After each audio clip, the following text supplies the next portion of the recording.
Hey, everybody. Producer Patch is here from the Kind of Nerdy Dudes podcast and the Just What I Needed network. I just wanted to pop in here and drop this video on you. We were very excited to team up with our friends over at Geek Vibes Nation and GoatMovie podcast. Our friends Juwaan and Angel here. We talk about WandaVision, and it is coming out on Disney Plus. They're dropping the first 2 episodes. So we talk about, hey, what do we expect going in? What do you think could happen? Because this is all going to culminate into this Saturday night. Geek Vibes Live on Facebook. It is going to be a huge panel of awesome, super knowledgeable nerds just like us that give their reactions and everything that they thought about WandaVision. So make sure you click the links below if you want to see or hear the full episode, I should say. We've got a link for that. And be sure to be on the lookout on all your social media platforms for Geek Vibes Live this Saturday night at 8 o'clock. We will see you guys very soon. To our breakdown of what to expect from WandaVision this coming Friday. For a lot of us, midnight technically, or 3 a.m. A lot of us will be watching it because Twitter is the worst place to be. Not seeing anything. So I will continue my streak of watching it at 3 a.m. so no one can spoil it for me on Twitter. This episode, like I said, we'll be breaking down what WandaVision means, what we can expect, and the ripple effect it'll have on the MCU going forward. But obviously, as you guys can see, I am not alone. Introducing first, Patrick, what's going on? What's happening, Juwaan? How you doing tonight, man? I am really excited to be podding with you guys. Dude, I am so well. Yes, number one, because this is the second time I'm on with the man over to my side here, but which I'm super excited. So, but always pleasure working with you. And dude, WandaVision getting back to the MCU, man. I'm pumped. We've waited too long. We've just waited too long for the MCU to come back to us. So we deserve this. You know, like when they were like, "Oh, we're giving you 2 episodes," I'm like, after the year we just went through, 5. Give us 5. We'll wait a few weeks for the rest of them. Just dump them all. Just dump them all. Come on, man. But also, Angel, what's going on, Angel? How's it going, guys? I am so happy to be here. After the year that we've experienced, it's about time that the Marvel Cinematic Universe returns in our lives. I can't wait to talk about what we anticipate with these 2 episodes of WandaVision. I love that you mentioned that you watch it at 3 in the morning. That's honestly the only right way to watch this show, I think. 100%. Not Friday morning, not Saturday, not Sunday. You watch it the minute that it drops. That's exactly what I did with The Mandalorian. So yeah, it's actually technically Thursday night as it hits Friday in the morning at 12. Let's do this, man. I can't wait to talk about WandaVision. There's so much to theorize. I can't wait to get into it all. All right, I'm going to start off with this. We're not going to go literally scene by scene. You guys just shout out whatever scene stood out to you. Albuquerque. So clearly, shake and bake, right? No, but clearly, I think what I think happens is Wanda has created a world within a world. So she's literally in a town, but I think she's closed off the rest of the world from that specific town. And with all the radiation of her powers, like you guys remember that huge helicopter that was kind of spinning out of control in the trailer, and then you see it as a toy.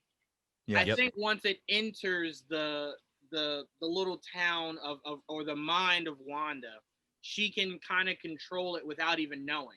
So the helicopter comes in, and instead of it being people to maybe come pull her out, it's a toy. But the scene I want to point out first that stood out to me the most was there is a scene in the trailer where it looks like Wanda is examining the Soul Stone, right? And if you freeze it, in the back, it looks exactly like the cell her and Pietro were kept in Age of Ultron. So remember how there's been reports of we might see Pietro?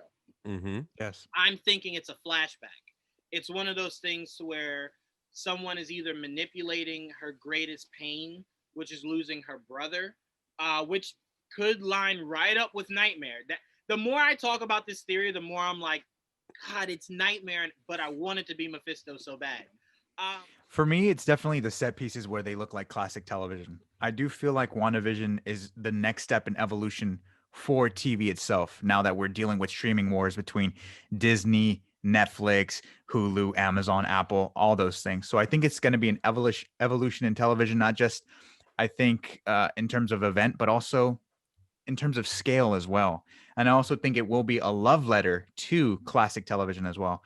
I've recommended people to watch episodes of classic television like I Love Lucy or The Dick Van Dyke Show or Full House, because I feel like to fully appreciate this show, you have to experience what classic television was like, because I think this is going to reference or homage those classic television sitcoms. And I think you're just going to enjoy it much more. So I definitely love the set pieces. I think we are going to see Wanda kind of exuding her power of moving things with her mind, but not just physical objects, also physical reality as well. And I love that you mentioned that maybe somebody could be manipulating her. I definitely do think it could be either one, Mephisto, which is basically the devil of the Marvel universe, or Nightmare, who is ruler of the dream realm. And the reason why I think it's Nightmare specifically is because he is somebody that has the power to manipulate the mind of Wanda. So what happens if he shows her this beautiful world of what her life could be? Well, he could definitely get in there mentally and take what he needs from her, which is her power. And once she like uncovers that it's all kind of like a false reality, yes, she can lose her mind and, like you said, open up the multiverse in that way. I think that would be epic, and I think it would be a really great way to establish establish Nightmare before we get into Doctor Strange and the multiverse of madness, instead of giving some screen time to him there to focus on his origin. No, we already have it here in this television series setting up, and then it'll be a smooth transition once we get into that big storyline with Doctor Strange. Patrick, what scene stood out to you the most out of the trailers? Ironically enough, it was the same as Angel, those set pieces. And it's funny you mentioned watching old school TV with the Dick Van Dyke Show, because I found out that that Marvel brought him in as a consultant. Yep. Kevin Feige brought him in. Wow. Yeah, to it's like, hey, you're the classic sitcom king, right? Like you've that's your domain.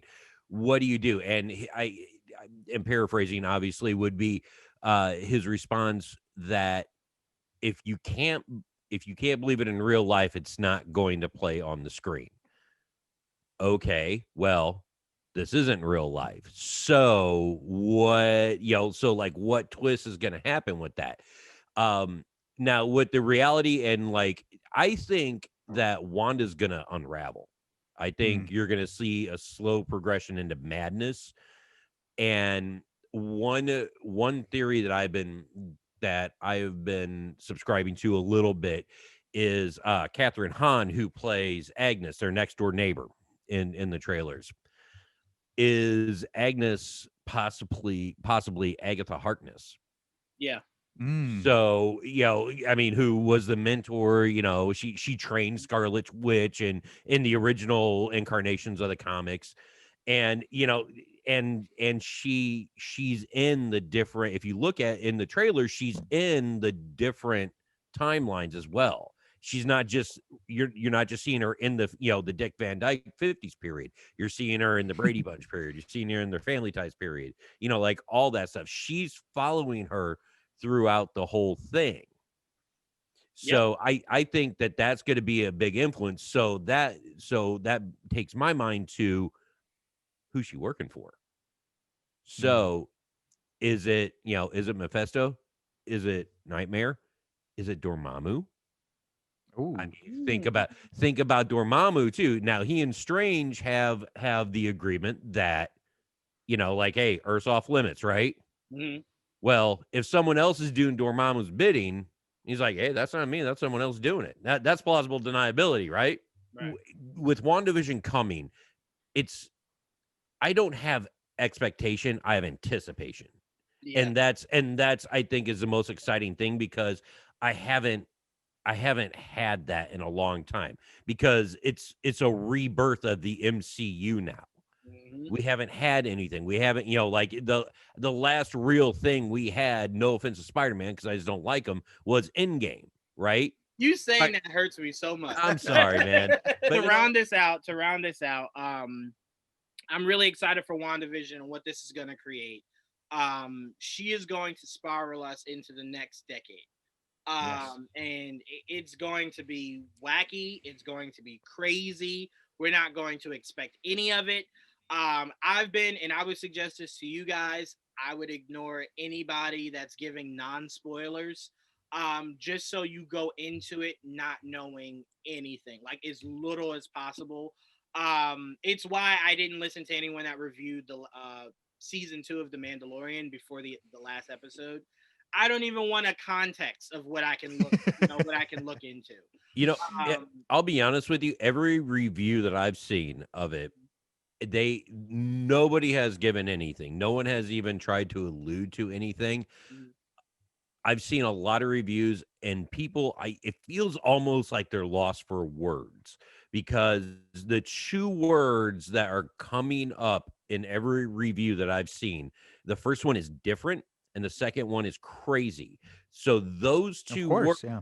and all in good, like all in a good way. There was one review that said they, the MCU took a huge swing and they have connected with this. Like, I mean, like completely undoing everything we know and we expect from the MCU is what I'm getting from this with no context or anything, but that, just like them talking about the emotion that they felt with it. And that's why I'm, like I said, I'm not expecting, I'm anticipating. yeah, Yeah, I love that you mentioned that, Patrick. I love that you brought up the reactions. I think it's funny because I know what to expect and then I don't know what to expect, right? I expect the MCU to take another risk because that's exactly what they've done consistently. A lot of people like to say, every MCU is kind of the same.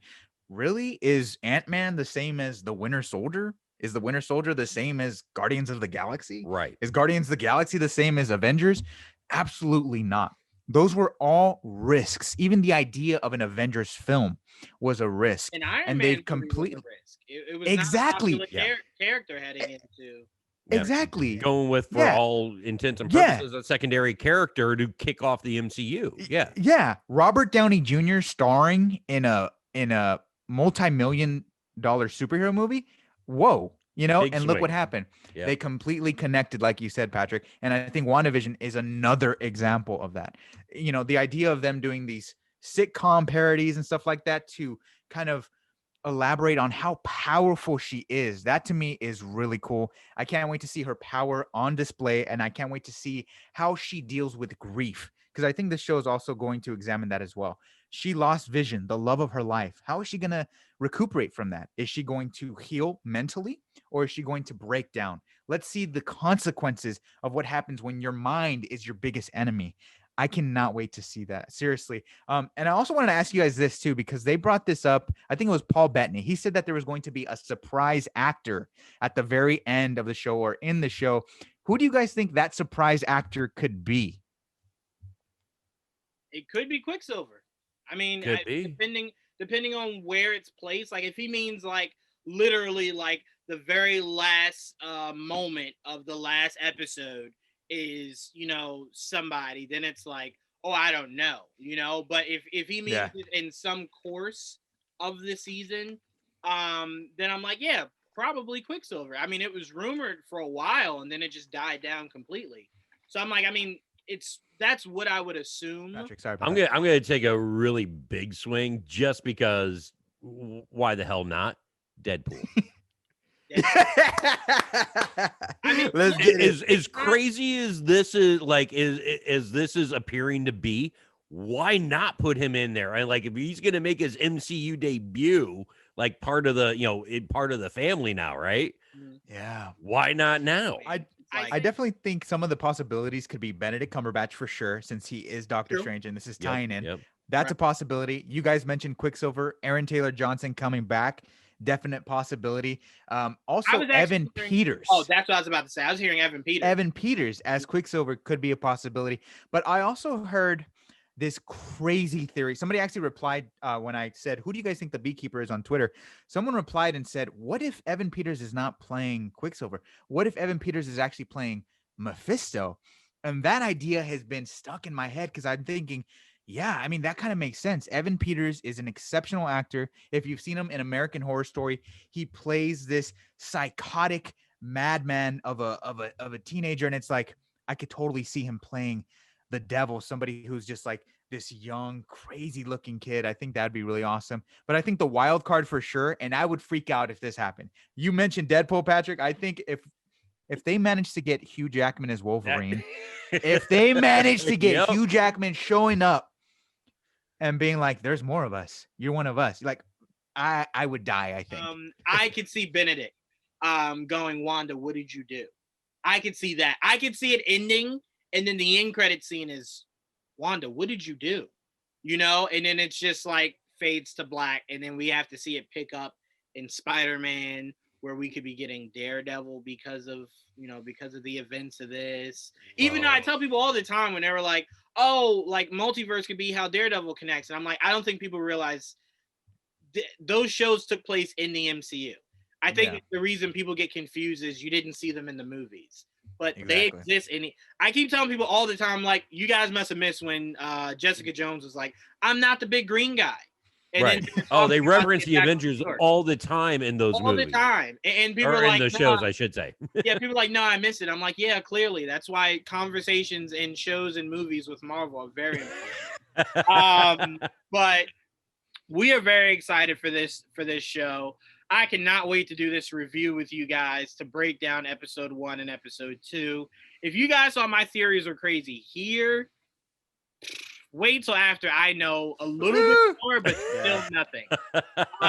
There's a rabbit hole that's about ready to get jumped down in, right? Everything. The last thing I wanted to add is no one's ever really talked about this, and I'm curious if WandaVision will touch on it. But no one ever brought up the fact that Shuri definitely in Infinity War was like, oh, you guys know this AI can live without the stone, right? And everyone was like, oh my God, no, we didn't know that. And then he died, and then everyone's like, oh, well, Vision's dead. Like, no one was like, hey, Shuri, would you like to tell us a little bit more about how we can bring him back? Can we get our buddy back? Because he wasn't... Can we get this guy back? Now, I can't remember. For some reason, in Infinity War, I cannot remember when Thanos snapped, did Vision go away too? Or no. So once he pulled, so he's just a hunk of vibranium. Yes, sitting on the ground in Wakanda. Once he pulled the stone out, he just turned gray. So he on the ground. Still sitting there, right? And I do want to add this. No one ever talks about this, but I will throw this in as we go. They had a funeral for Tony. There was no funeral for Natasha. There's no funeral for Vision. It was just like Tony died. That's all we can handle today. Like, meanwhile, Clint's sitting back there like, so nobody, not even a rose for Natasha, nothing, no one. Right. And Wanda's sitting there like, Vision did die for you guys. Like, no one, like, right, like, right. They're the two people that died. And everyone was just kind of like, whatever. like they could care less about those characters so much. I even said it would have been hilarious if, like, you saw everyone mourning Stark and everyone looks over and was like, Hawkeye? And he's like, yeah. It's like, we thought you died. No. Like, oh shit, we really thought you died. And it's like, if you guys said nothing, no, we were gonna continue about our day. But yeah, so I am really curious to see how they explain that, because I don't think they did. I mean, everyone listening or watching us, please comment or message us if I missed it. If they did say something about why they never brought Vision back. Even though I'm actually glad you brought that up, though. Yeah, I'm glad you brought that up, though, because I remember in Civil War, Vision was like, I feel the stone's power on me, but I also feel like I can control it myself. Right. And I felt like, I feel like even if Vision dies in Infinity War, he'll be able to bring himself back because he's just that powerful. Because a lot of people forget that Vision is OP. He is extremely powerful. So I think the reason why in Civil War you see him as little as you do. At any point, Vision could have just stepped in and been like, all right, kill Jews. All right, Stark, who else am I killing today? Nobody? All right, I'm going to go home. Like, that's legit what Vision could have brought. But that's why they made sure in that moment where you see Vision, where was Wanda? On the other side. Because it's OP versus OP. Exactly. So Kevin Feige, Russo brothers, brilliant job of portraying that. Because Vision at any point could have just said, all right, I'm going to just murder everybody. So that was really good that they put that in there. But yeah, I am really curious to see how they answer that. But this is going to be so much fun. This breakdown was great with you guys. We touched on a lot of theories. that I'm now looking to see if it comes true. This is our video. This is our proof. But for everyone listening, make sure you tune into our YouTube page, Geek Vibes Podcast, live Saturday night at 8. We're going to start our show off with a theory of who we think in the MCU is a Skrull that is not an Avenger. And you guys will love my theory on who I in my bones know is a Skrull. And some of you guys will see it coming. Some of you won't, but you'll love my explanation. So make sure you guys tune into that and then see how we break down episode 1 and 2 of WandaVision. Trust me, you're going to love it. Because it's going to be one of those things where it's like it's been here the whole time and no one's really paid attention to it. About how impactful this person has been through the MCU, this entirety of the MCU. You guys are going to be like, okay, yeah, I could see it. I think I know who you're going to say. Okay, all right. Message me later, and I'll confirm. I'll confirm if you're right or not. But this is gonna be great, guys. So Patrick, Angel, thank you guys for this breakdown of what to expect of WandaVision. Really quickly, I want you guys to plug yourselves really quickly. Patrick, I know you got an episode of Kinda Nerdy Dudes coming up, right? Yeah, we're gonna be popping a new episode this coming weekend. Actually, it'll probably be after our review of WandaVision. Right. And so we got that, and also KJ from Kinda Nerdy Girls, my wife, my partner. We're part of the Kinda Nerdy Network on Facebook, facebook.com/Kinda Nerdy. Free group, come in, just bunch of nerds having fun, sending a positive message, and just having a good time, man. Make sure you guys check that out. It is a great community. KJ, I believe, did a 30-minute little podcast today that she dropped. Oh, her 30-second, the Kinda Nerdy in 30. So yeah, be sure to watch that for her. You can also find her on KJonair.com or KJonair.com. I apologize. And yeah, you get the Kinda Nerdy in 30 every day, and I mean she's kind of a big deal, So. No, she's a huge deal, and we actually have shared that in our story. So you guys have no excuse. Check out our story, follow both of them, and trust me, it's the best 30 of your day. So make sure you guys tune into that. Angel, thank you. Give us a plug. Yeah, well, first of all, thank you so much for having me today. I really look forward to talking about WandaVision with you guys again and breaking it down. I think for sure, all of you who are watching, thank you so much from beginning to end. Make sure you subscribe to Geek Vibes Nation. It's the #1 place where you can get your movie news, TV, everything geek culture. We are definitely going to recap WandaVision. So be here as we recap it all. You can live through the show again as we break it all down and get excited and talk about the future of the Marvel Cinematic Universe. It's going to be absolutely awesome. You can follow me at my podcast. It's called the GoatMovie Podcast. It's just a place where you can maximize your passion for movies, television, comics, pop culture, anything. You can follow my personal Twitter at Blu-ray Angel, and I'll make sure to give you a follow back, and be looking forward to everything that we're doing here. I'm going to pop in once again with Geek Vibes Nation to talk all this stuff because it's absolute blast. Please. And thank the both of you guys. Again, there were a few people that wanted to join tonight, but kind of caught them off guard. Couldn't make it. So they'll be here Saturday. Saturday will be a packed house once again. So please let me know what you guys thought about all of our theories. We've had a lot here. But till next time, guys. Peace.